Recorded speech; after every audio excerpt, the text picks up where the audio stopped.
Hi everyone, I hope this finds you doing well. I wanted to show a demo of the integration between Illuminated Cloud and Einstein GPT for developers. That was announced last week at Dreamforce 2023 as a broadly available beta. And of course, anything that's built atop that is itself going to inherit that beta state. So this integration should be considered beta as well. And in fact, I've already heard from the team that the APIs that expose the Einstein GPT services are going to change between now and release. So what worked an hour ago, what worked a day ago, may well not work all of a sudden.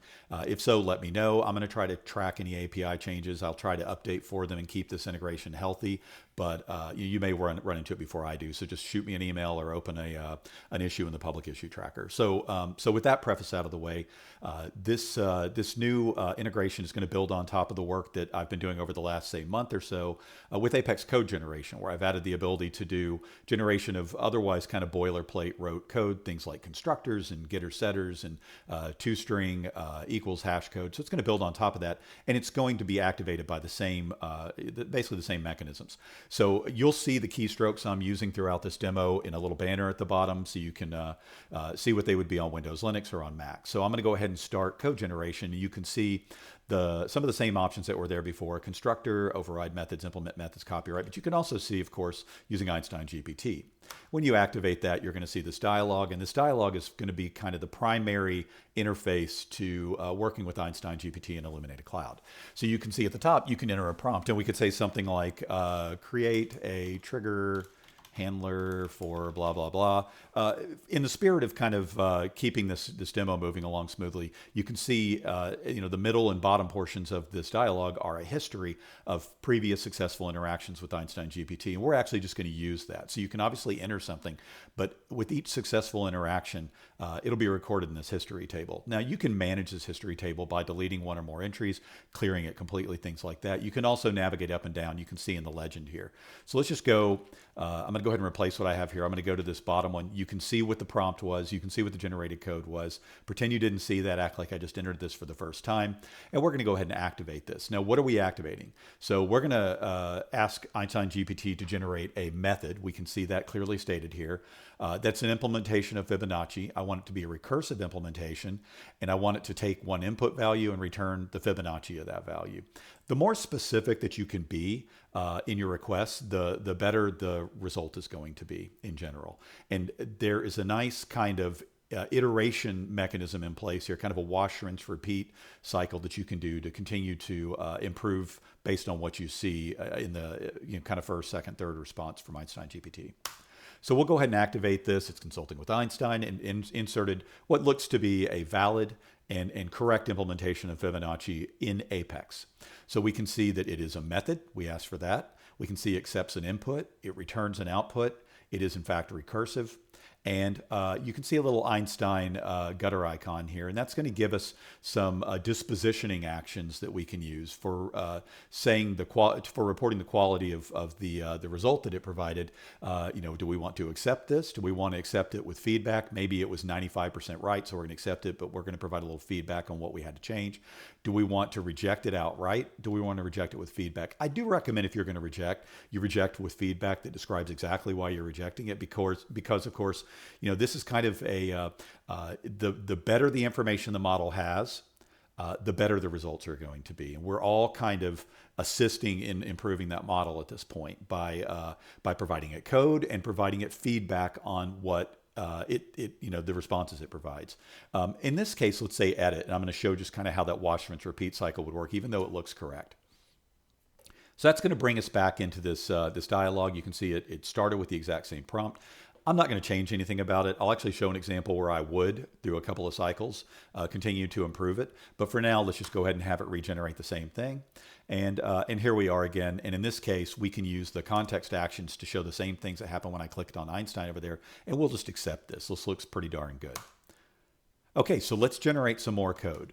Let's generate a unit test. So let's generate an Apex unit test for this method that was just generated. Okay. So we're going to see something a little bit different here.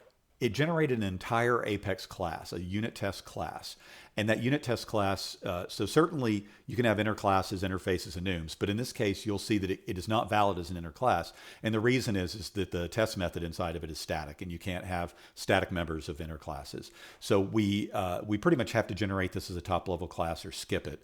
So we'll go ahead and generate as a top level class, and we can see that it generated certainly what seems to be a syntactically valid unit test, but is it a correct unit test? Now I'm going to go ahead and save one more time just to make sure everything's up to date, and we're going to execute this unit test.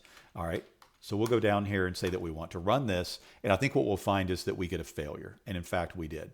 So this seems to be asserting that the Fibonacci of a number is itself that number pretty consistently. And of course, that's not the case.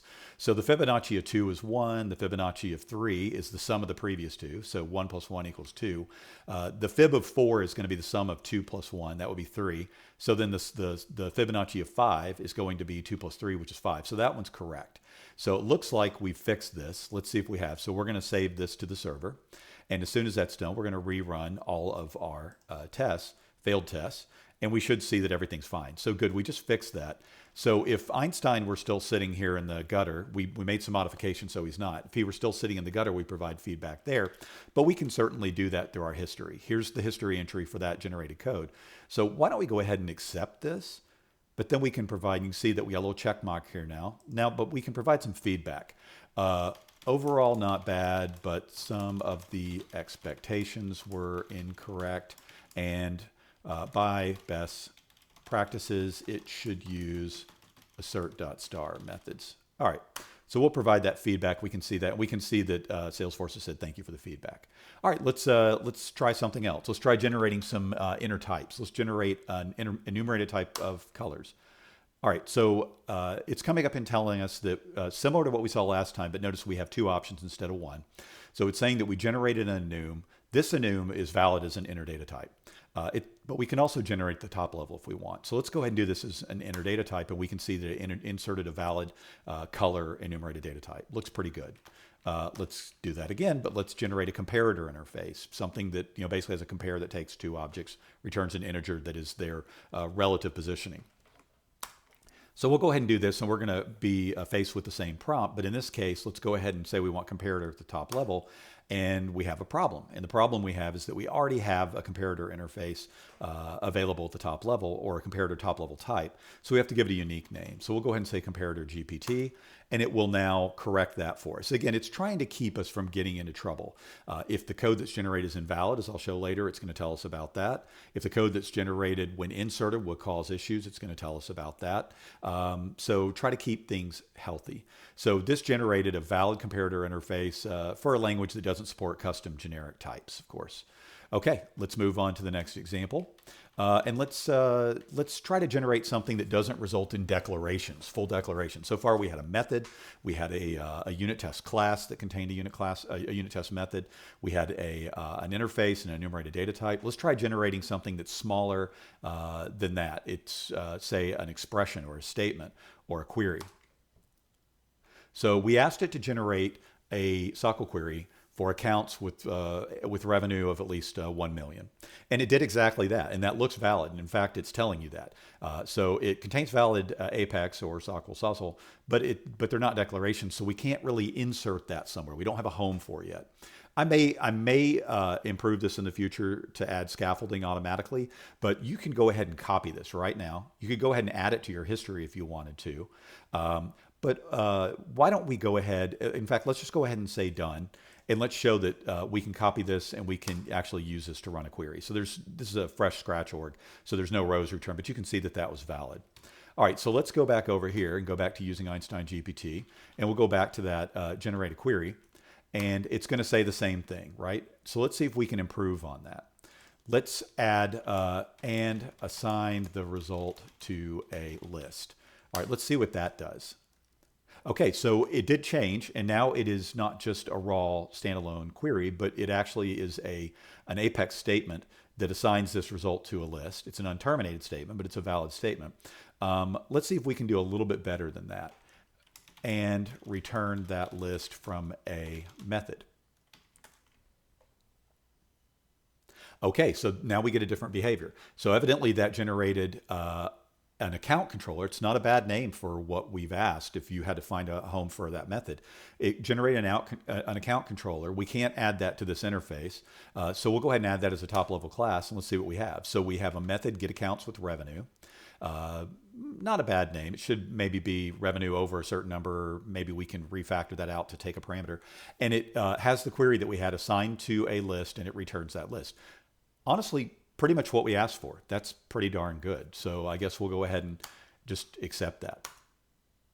Okay, so those are some positive use cases. Let's see if we can reproduce a negative use case and show how Illuminated Cloud handles that. Now, I'm going to be really clear on the front end that it may take several iterations here because I get variable responses on this one. So let's go ahead and go to, say, right here. Okay, so we're going to do Fibonacci again, but we're asking for an iterative implementation this time. Let's see what happens.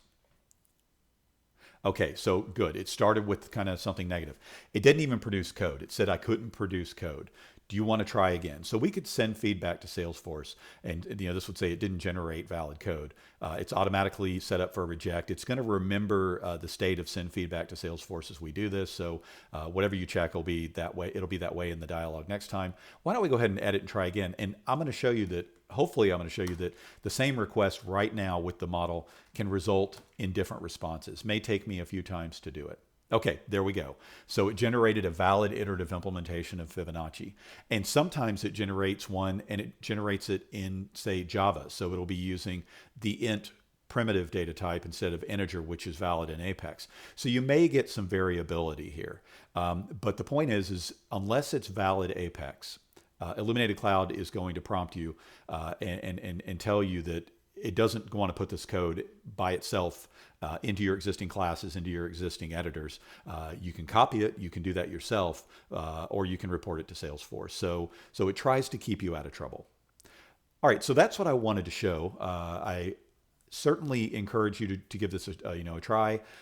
It's pretty fun, but I think we're all going to be responsible for helping to train this model a little bit better. Certainly, if you find bugs, let me know about them. If you find usability, opportunities for usability improvements, let me know about those. I've tried to refine things reasonably. If you see breakages with the API, generally that'll manifest as saying I couldn't invoke the backend. I got a 404 or something like that. Let me know about those, and I'll try to patch things back up into a healthy state based on whatever's changed in the API.